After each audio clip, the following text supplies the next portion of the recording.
নমস্কার। আজকের ভিডিওর বিষয়বস্তু হলো সরল দোলগতি বা সিম্পল হারমোনিক মোশন।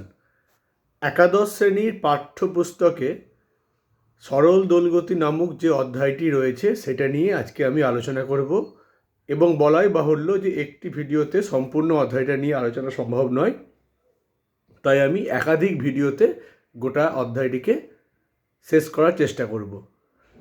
তাহলে শুরু করা যাক। সরল দোলগতি বা সিম্পল হারমোনিক মোশন। সরল দোলগতি, গতি মানে তো আমরা মোটামুটি সবাই জানি কী জিনিস। তার আগে দুটো শব্দ রয়েছে, একটা হচ্ছে সরল, একটা হচ্ছে দোল, অর্থাৎ সিম্পল আর হারমোনিক। তাহলে প্রথমে আমাদের জানতে হবে হারমোনিক মোশন বলতে কী বোঝায় এবং কতটা সরল হলে তাকে সরল দোলগতি বলা যায়। তাহলে সরল দোলগতি যদি থাকে তাহলে কি জটিল দোলগতি বলে কিছু আছে, সেই সম্বন্ধেও কিন্তু আমাদের জানতে হবে। তাহলে দোলগতি বা হারমোনিক মোশন বা অসিলেটরি মোশন বা পিরিয়ডিক মোশন বলতে বোঝায় যে কোনো একটি বস্তু একটি নির্দিষ্ট সময় অন্তর অন্তর তার গতিটাকে যদি পুনরাবৃত্ত করে, অর্থাৎ একটা সার্টেন টাইম ইন্টারভালে যদি তার মোশনটা রিপিট হয়, তাহলে সেই ধরনের গতিকে আমরা পিরিয়ডিক মোশন বা আমরা সেটিকে পর্যায়বৃত্ত গতি বলে থাকি। তাহলে সূর্যের চারপাশে পৃথিবীর আবর্তন অথবা পৃথিবীর স্পিন, ইলেকট্রনের আবর্তন, ইলেকট্রনের স্পিন থেকে শুরু করে যে কোনো মলিকুলার ভাইব্রেশন সবই কিন্তু হচ্ছে পর্যায়বৃত্ত গতির উদাহরণ। ঠিক তেমনই বিভিন্ন রকমের যে বাদ্যযন্ত্র হয়, পিয়ানো বলুন, গিটার বলুন, ভায়োলিন বলুন, তবলা, ড্রাম, এ সমস্ত কম্পন, যে কোনো বস্তুর যে কোনো মলিকুলের কম্পনই হচ্ছে দোলগতি বা পিরিয়ডিক মোশন। তাহলে সেই পিরিয়ডিক মোশনের মধ্যে বিশেষ ধরনের পিরিয়ডিক মোশনের নাম হচ্ছে সরল দোলগতি। অর্থাৎ আমরা বলতেই পারি যে সকল সরল দোলগতি হচ্ছে পর্যায়বৃত্ত গতি, কিন্তু সকল পর্যায়বৃত্ত গতি সরল দোলগতি নয়। মুখে মুখে আলোচনা করে এই জিনিসটি বোঝা সম্ভব নয়, তাই আমরা একটু খাতায় কলমে অর্থাৎ বোর্ড ওয়ার্কের মাধ্যমে জিনিসটিকে বুঝব। আসুন শুরু করা যাক সরল দোলগতি বা সিম্পল হারমোনিক মোশন। তাহলে সিম্পল হারমোনিক মোশনে বা পর্যায়বৃত্ত গতির সবচেয়ে সহজ উদাহরণ হচ্ছে একটি দড়ি বা স্ট্রিংয়ের সাহায্যে একটি বল, একটা বস্তু গোল মতো, যাকে বব বলা হয়। এটাকে কেন বব বলে আমি এখনও পর্যন্ত জানি না। আমি দেখেছি যে কোনো মোটাসোটা মানুষদের ডাকনাম সাধারণত বব হয়। তাহলে এর নাম বব কেন সেটা আপনারা একটু অনুসন্ধান করতেই পারেন। তাহলে এই যে দড়িতে একটি বস্তুকে ঝুলিয়ে তাকে যদি আমি একটুখানি টেনে ছেড়ে দিই, তাহলে কিন্তু সে এরকম কী করবে, জিনিসটা এইভাবে দুলতে শুরু করবে, অর্থাৎ টু অ্যান্ড ফ্রো মোশন দেখাবে। তাহলে এটা হচ্ছে তাহলে এক ধরনের পর্যায়বৃত্ত গতি। তাহলে বস্তুটা, এই বলটা বা এই গোল জিনিসটা যখন এদিক থেকে এদিকে যাচ্ছে, দিয়ে একটা এক্সট্রিম পয়েন্ট পর্যন্ত যাওয়ার পরে সে আবার কি করছে না, আগের অবস্থায় ফিরে আসছে। অর্থাৎ এই অবস্থান, যাকে আমরা বলবো সাম্য অবস্থান বা ইকুইলিব্রিয়াম পয়েন্ট, সেদিকে ওর ওপরে একটি বল কাজ করছে। এই ক্ষেত্রে এই বলটার জন্ম হচ্ছে আসলে এই বস্তুটার এখান থেকে যখন এখানে উঠে যাচ্ছে, যদি এটাকে আমরা রেফারেন্স লাইন ধরে নিই, তাহলে কিন্তু এই হাইটে উঠছে, অর্থাৎ এর মধ্যে একটা পোটেনশিয়াল এনার্জি গেইন করছে, এবং এটা কিন্তু আনস্টেবল ইকুইলিব্রিয়ামে চলে যাচ্ছে। তাই স্টেবল ইকুইলিব্রিয়ামের দিকে যাওয়ার জন্য ও এই দিকে আসার চেষ্টা করবে, এবং ইনার্সিয়া অফ মোশনের জন্য এই পয়েন্টটাকে সে ক্রস করে আবার এদিকে চলে যাবে।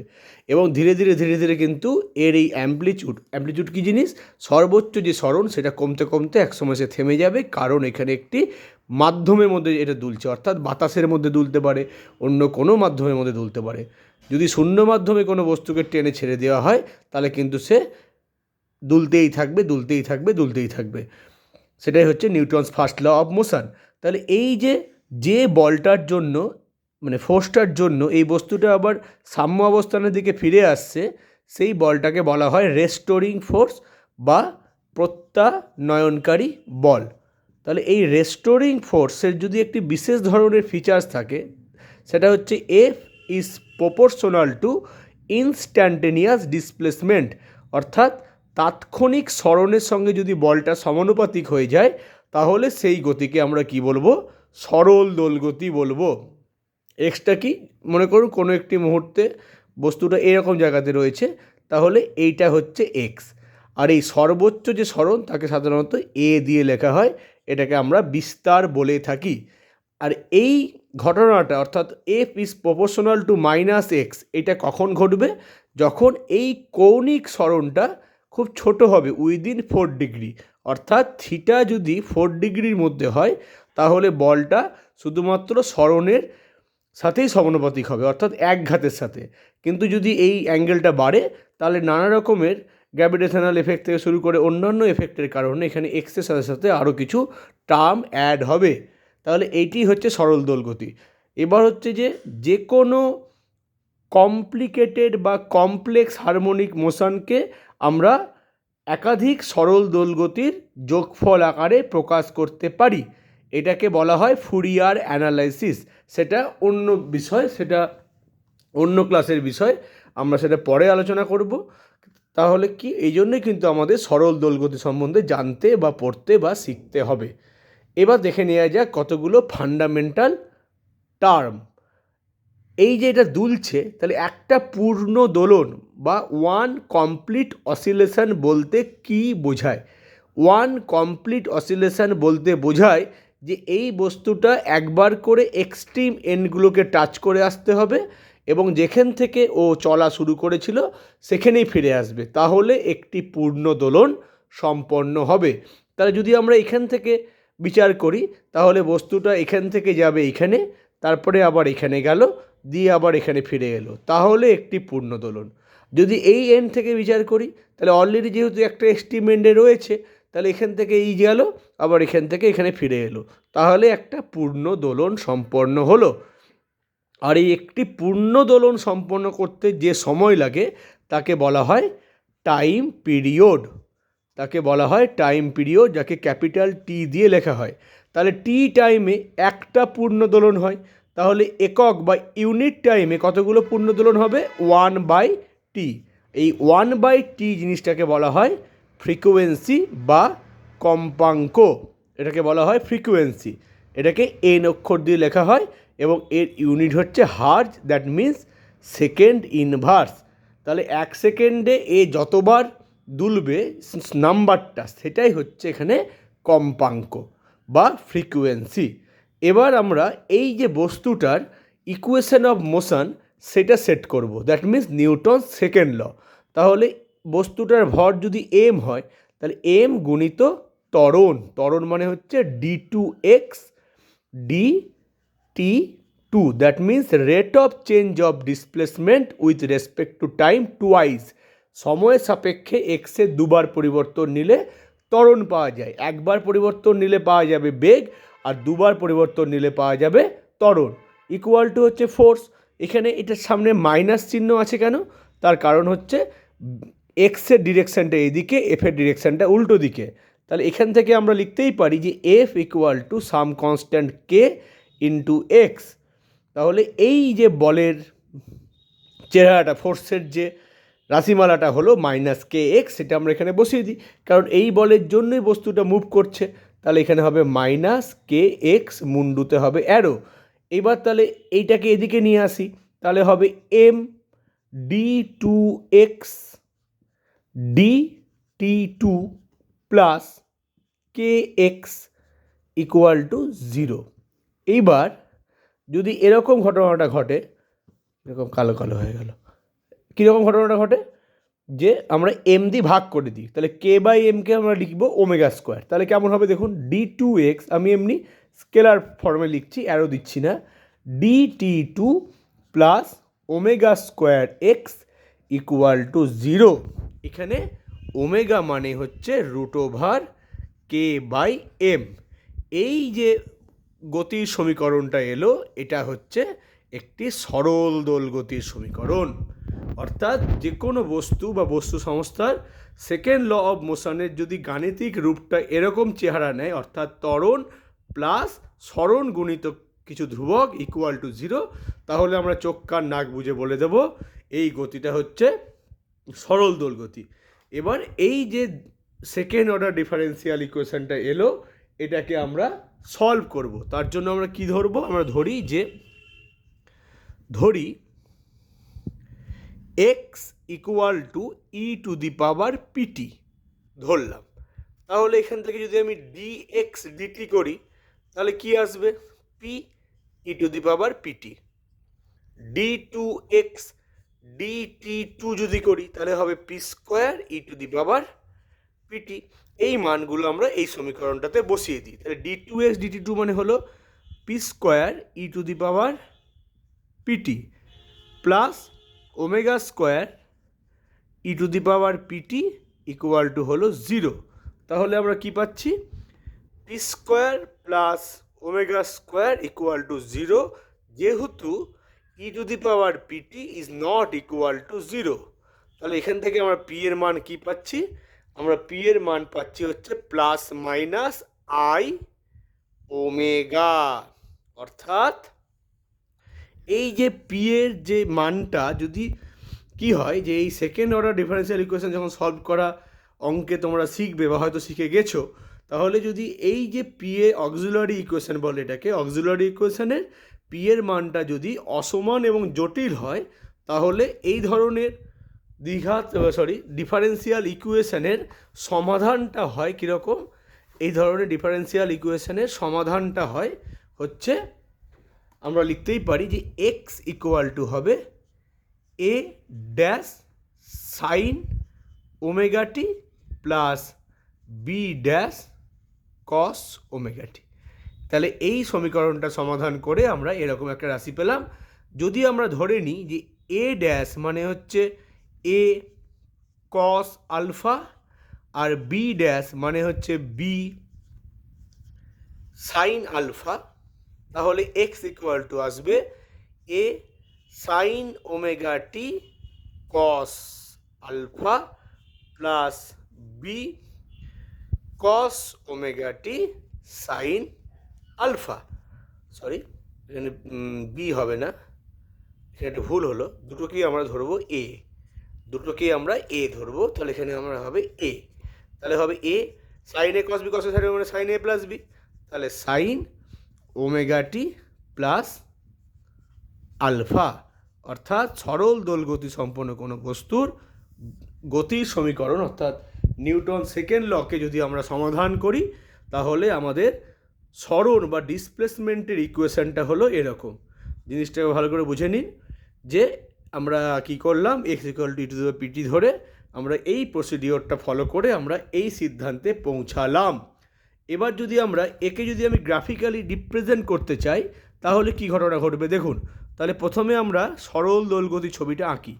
তাহলে এখানে ছিল, এখান থেকে এই গেল, এই ফিরে এসে এই গেল, যাত্রা শুরু করেছে ইকুইলিব্রিয়াম পয়েন্ট থেকে।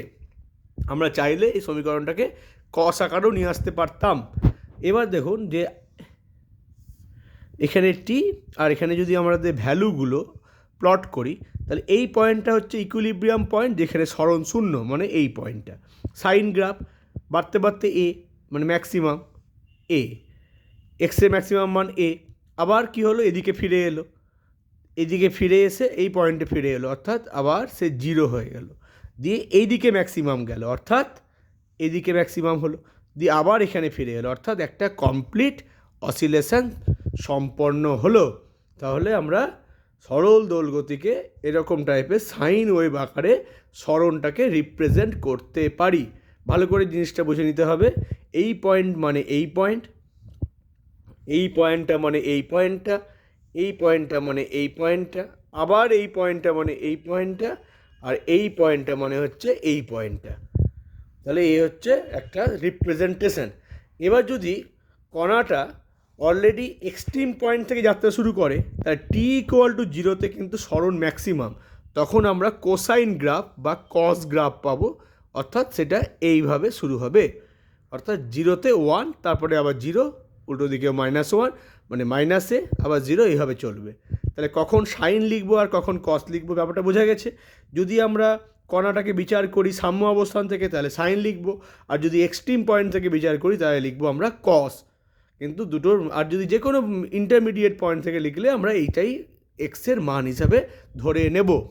ঠিক আছে, তাহলে আমরা সরল দোলগতির বেসিক যে স্ট্রাকচার সেটা পেয়ে গেছি। এবার আমরা এই সমীকরণটি ব্যবহার করে আমরা কি করব, সরল দোলগতি সম্পন্ন কোনো বস্তুর আমরা বেগ এবং ত্বরণের রাশিমালাটা নির্ণয় করার চেষ্টা করব।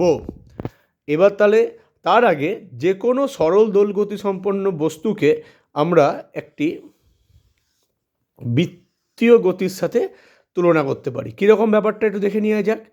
ব্যাপারটা হচ্ছে যে বস্তুটা এখানে আছে, এখানে গেল, একটা লম্ব টানলাম, এখানে গেল লম্ব টানলাম, এখানে গেল লম্ব টানলাম, এখানে গেল লম্ব, এখানে গেল লম্ব টানলাম, এখানে গেল লম্ব, এইভাবে টানছি। অর্থাৎ এই বস্তুটা যখন এইভাবে ঘুরছে তখন এই লম্বের পাদবিন্দুটা এই ব্যাস বরাবর একটা টু অ্যান্ড ফ্রো মোশন দেখাচ্ছে। দেখুন লম্বটা এদিক থেকে চলে গেল, এদিকে চলে গেল। অর্থাৎ এই লম্বটা কী করছে, একটা সরল দোলগতি সম্পন্ন করছে, যার অ্যাম্প্লিটিউড হচ্ছে এই বৃত্তের ব্যাসার্ধটা। অর্থাৎ আমরা যদি এরকম একটা বৃত্ত আঁকি তাহলে আমরা ভাবতেই পারি যে বস্তুটা যদি এখান থেকে যাত্রা শুরু করলো এ দিয়ে বি বিন্দুতে এলো টি সময়ে, এখানে থিটা পরিমাণ কোণ তৈরি করলো এবং এর কৌণিক বেগ হচ্ছে ওমেগা। তাহলে আমরা দেখুন এটাকে যদি আমি এক্স বলি আর এটাকে যদি আমরা এটাকে এ ড্যাশ নাম দিন, এটাকে এ নাম দিলাম, মানে এই ব্যাসার্ধটাকে, তাহলে যদি টি টেন্ডিং টু 0 হয় তাহলে আমরা ও এ ড্যাশ বিকে আমরা কি বলতে পারি, this is a right angle বা ট্রাইঅ্যাঙ্গেল, বা এটা হচ্ছে একটি সমকোণী ত্রিভুজ। তা সমকোণী ত্রিভুজ যদি এই যে পিজার মতো জিনিসটা হয়, বি খুব কাছে হবে এ ড্যাশে, যদি টি ছোটো হয় তাহলে আমরা কী লিখতে পারবো, এক্স বাই মানে লম্ব বাই অতিভুজ এ ইকুয়াল টু সাইন থিটা। তাহলে এক্স ইকুয়াল টু কী হবে, এ সাইন, আবার ওমেগা মানে হচ্ছে থিটা বাই টি, তাহলে থিটা মানে হচ্ছে ওমেগা টি, তাহলে এখানে এ সাইন ওমেগা টি লিখতে পারি এভাবে। অর্থাৎ অবকল সমীকরণ সমাধান না করেও আমরা এক্সের একটা মান পেলাম একই রকম। এবার যদি বস্তুটা দেখা যায় যে অলরেডি দেখা যাচ্ছে যে বস্তুটা এইখানে ছিল আগের থেকে ফাই অ্যাঙ্গেলে, তারপরে থিটা অ্যাঙ্গেলে সরেছে, তার মানে কি এখানে একটা এক্সট্রা অ্যাঙ্গেল অ্যাড হবে। আর যদি এখান থেকে যাত্রা শুরু করতো তাহলে আমাদের এই অ্যাঙ্গেলটা বাদ দিতে হতো, কারণ আমরা এই ইকুইলিব্রিয়াম পয়েন্ট থেকে আমরা জিনিসটা লিখছি, অর্থাৎ এখানে একটা প্লাস মাইনাস ফাই হবে। তাই দেখুন যে এই যে সমীকরণটা, এই সমীকরণের টোটাল মানটা এক্সের ডিপেন্ড করছে এই কোণটার ওপর। তাই এটাকে আমরা কি বলি, this is call the phase বা দশা, এবং এই ফাইটাকে আমরা বলি ইনিশিয়াল ফেজ বা ইপক বা প্রারম্ভিক দশা। তাহলে আমরা সরল দোলগতির সরণের সমস্ত রকমের গাণিতিক রূপ আমরা পেয়ে গেছি। এবার আমরা সরল দোলগতির বেগ বার করব, বেগ ফর ভেলোসিটি ভি। ভি বার করার জন্য আমরা কি লিখব, ভি বার করার জন্য আমরা এক্স ইকুয়াল টু লিখলাম এ সাইন ওমেগা টি। তাহলে ভি ইকুয়াল টু আমরা কী লিখব, দেখুন ভি ইকুয়াল টু লিখব d x d t equal to a omega cos omega t. সাইনটা কস হলো, ওমেগা টি থেকে ওমেগাটা বেরিয়ে এলো। এবার সাইন ওমেগা টি মানেই হচ্ছে এক্স বাই এ। তাহলে কস ওমেগা টি মানে কী হবে, root over 1 minus sine square omega t, মানে x square by a square, মানে হচ্ছে 1 by A root over A square minus x square. এই মানটা এবার আমরা এখানে বসিয়ে দিই। তাহলে ভি ইকুয়াল টু আমি পাবো এ ওমেগা গুণিত 1 by A root over A square minus x square. এই এ কেটে যাবে, এখানে একটা প্লাস মাইনাস কিন্তু বসবে, কারণ রুটের বাইরে সে বেরিয়ে এসছে। খুঁতখুঁতে লোকেরা কিন্তু নাম্বার কাটে। Plus minus omega root over এ স্কোয়ার মাইনাস এক্স স্কোয়ার, এটাই হচ্ছে সরল দোলগতি সম্পন্ন কোনো বস্তুর বেগের রাশিমালা। অর্থাৎ this is the expression of velocity of A body executing simple harmonic motion. দেখুন এখানে এ ইকুয়াল টু যদি এক্স হয়ে যায় তাহলে V equal to 0। A equal to x মানে কি, এক্সট্রিম সরণ অর্থাৎ অ্যাম্প্লিটিউড। অর্থাৎ এই বস্তুটা দুলতে দুলতে যখন এক্সট্রিম পয়েন্টে চলে যাবে তখন কিন্তু এর বেগ কী হবে, শূন্য হয়ে যাবে। আর যখন এক্স ইকুয়াল টু 0 তখন ভিটা কিন্তু ওমেগা, যার মানে হচ্ছে ওমেগা ইন্টু এ, যেটা কিন্তু ম্যাক্সিমাম ভ্যালু দিস ইজ, অর্থাৎ ইকুইলিব্রিয়াম পয়েন্টে ওর বেগ থাকবে সবচেয়ে বেশি। ওই জন্য যখন আমরা পর্যায়কাল নির্ণয় করব, সবসময় আমরা এক্সট্রিম এন্ড থেকে স্টপ ওয়াচ অন করে মেজারমেন্ট শুরু করবো, কারণ এক্সট্রিম এন্ডে গেলে খানিকক্ষণের জন্য থেমে যাচ্ছে, যেটা আমাদের চোখ আইডেন্টিফাই করতে পারে। কিন্তু যদি মাঝখান থেকে করি তাহলে কী হবে, এই যাবে এই যাবে এই ফিরে এলো, তাহলে এই জায়গাটাতে আমি স্টপ ওয়াচটা অফ করতে পারবো না, কারণ এখানে বেগটা ম্যাক্সিমাম, অফ করার সঙ্গে সঙ্গে দেখা যাবে সরে গেছে একটুখানি, তাহলে আমাদের ভুল হবে। ওই জন্য আমরা এই পয়েন্ট থেকে সাধারণত এক্সপেরিমেন্ট করার সময় টাইম পিরিয়ডটা মেজার করে থাকি। তাহলে এটা গেল আমাদের সরল দোলগতি সম্পন্ন কোনো বস্তুর বেগের রাশিমালা। ভালো করে এটি প্র্যাকটিস করবেন, 11 to 11 ছাত্রদের জন্য আমি এটি বলছি। এবার আমরা কি করব, এবার আমরা ত্বরণের রাশিমালাটা নির্ণয় করে ফেলি। তাহলে এখানে এই সমীকরণটা ব্যবহার করি, ভি ইকুয়াল টু হলো আমাদের এ ওমেগা কস ওমেগা টি। তাহলে যদি আমি ডিভিডিটি করি, that means rate of change of velocity with respect to time, তাহলে সেটা হবে অ্যাক্সিলারেশন। তাহলে কসটা মাইনাস হবে, এ ওমেগাটা বেরিয়ে আসবে, আবার সাইনে গিয়ে সে থিতু হবে, সাইন হয়ে যাবে। আবার এ সাইন ওমেগাটি মানে তো এক্স, তাহলে আমাদের এ ইকুয়াল টু কী এলো, সরি এখানে একটা ওমেগা স্কোয়ার হবে, তাহলে হলো মাইনাস ওমেগা স্কোয়ার এক্স। অর্থাৎ ত্বরণ সরণের সাথে সমানুপাতিক, বল যেমন সমানুপাতিক ফোর্স, ত্বরণও সমানুপাতিক। এবার তাহলে আমরা যদি মড ভ্যালু নিয়ে কাজ করি, তাহলে ওমেগা মানে কী দাঁড়ালো, root over A by X. তাই হচ্ছে এই ওমেগাটাকে আমরা বলবো কৌণিক কম্পাঙ্ক বা কৌণিক বেগ। এবার একটা বস্তু যদি বৃত্তপথে এক পাক ঘুরে আসে, তাহলে তার সেন্টারে 2π অ্যাঙ্গেল করে 360 ডিগ্রি। তাহলে ওমেগা মানে হচ্ছে সরণ বাই সময়, কৌণিক বেগ, তাহলে 2π বাই টি। আবার 1/t মানে হচ্ছে কম্পাঙ্ক, রৈখিক কম্পাঙ্ক, তাহলে 2π ইন্টু এন, যেখানে এনটা হচ্ছে রৈখিক কম্পাঙ্ক বা লিনিয়ার ফ্রিকোয়েন্সি। তাহলে এখানে যদি আমরা বসাই ওমেগার জায়গায় কি বসাবো, 2π বাই টি, তাহলে কেমন দেখতে হয় দেখুন, 2π by t equal to root over A by x, তাহলে 2π এন, তাহলে এন মানে কি 1/2π root over A by x, আর টি মানে হবে 2π root over x by a. খুব ইম্পর্টেন্ট ইকুয়েশান। ফ্রিকোয়েন্সি মানে ত্বরণ বাই সরণ, আর টাইম পিরিয়ড মানে সরণ বাই ত্বরণ। যদি গুলিয়ে যায় পরীক্ষার সময়, তাহলে মনে রাখবেন ফ্রিকোয়েন্সি মানে হচ্ছে সেকেন্ড ইনভার্স, আর টাইম পিরিয়ড মানে সেকেন্ড। তাহলে এখানে আমরা কি করব, এখানে আমরা ডাইমেনশন বসিয়ে দেখে নেব। এ মানে হচ্ছে এল টি two the power -2, R x মানে হচ্ছে এল, তাহলে এলটা যদি কেটে যায় তাহলে টি টু দি পাওয়ার -1 হয়ে বেরিয়ে আসবে রুট থেকে, তাহলে মিলে গেল ডাইমেনশান। তা ডাইমেনশানটা মিলিয়ে সরণ বাই ত্বরণ না ত্বরণ বাই সরণ সেটা আমরা বের করে নিতে পারবো। তাহলে আজকের ভিডিওয়ে এই ত্বরণ অবধি থাকবে। পরবর্তী ভিডিওয়ে আমি কি করব, যে সরল দোলগতি সম্পন্ন কোনো কণার মোট শক্তি, that is mechanical energy bar করব। তারপরে কিছু এক্সাম্পলে চলে যাব, সিম্পল পেন্ডুলাম, ইউ আকৃতির টিউবের মধ্যে রাখা কোনো তরলের গতি, যেগুলো আছে আর কি, পৃথিবীর মধ্যে সুড়ঙ্গ খুঁড়ে কোনো বস্তুকে ফেলে দিলে সেটা যে টু অ্যান্ড ফ্রো মোশন দেখায়, সেগুলো আমরা নেক্সট ভিডিওতে আলোচনা করব। আজকের মতো এইটুকুই। ভিডিওটি ভালো করে দেখবেন এবং যদি ভালো লাগে তাহলে আমার চ্যানেলটিকে সাবস্ক্রাইব করবেন এবং কমেন্ট সেকশানে যদি কোনো ডাউট বা কোয়ারি থাকেন অবশ্যই জানাবেন। আজকের মতো এটুকুই থাক, নমস্কার।